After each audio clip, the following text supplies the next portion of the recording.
Qui è Firenze, Italia. Sustainability efforts start with public fountains and reusable bottles.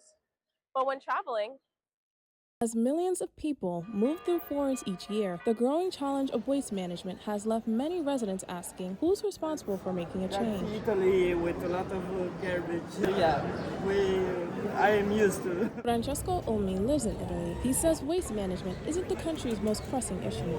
Italians themselves are not very responsible, especially the elderly who are stuck with the old mentality that they just want to use their product and throw it away to the nearest trash bin and not take the time to split if there is plastic, paper. Renato Monducci lives in Florence and says the waste management problem goes beyond tourists. But I wouldn't blame a tourist for leaving a cigarette on the ground or a plastic bottle.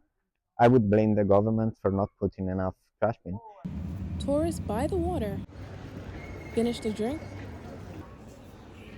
and throw away the bottle. But the journey of a bottle doesn't end there. Someone has to pick it up.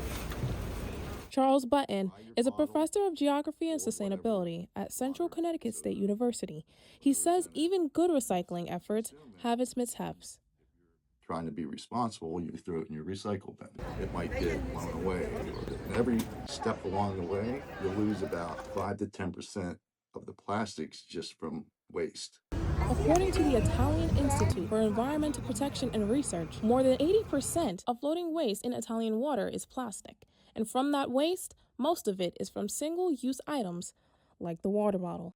To help locate where pollution is coming from, Ambi Toscana, a regional organization that oversees Tuscan waterways, helped launch the River Eye Project, an AI-powered system that monitors plastic in Tuscan rivers. Ambi Toscana President Paolo Mazzetti says the plastic pollution problem in Florence does not reflect a deficiency in the waste management system, which in Tuscany is robust and organized, but rather highlights the challenge posed by a massive and dynamic tourist flow. Mazzetti says that they must make visitors to Florence understand that the Arno River is not an inert postcard backdrop, but a living and fragile ecosystem that requires respect.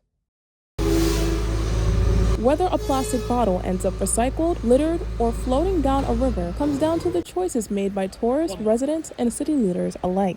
Reporting from Florence, Italy, Natalia Blair, Central News.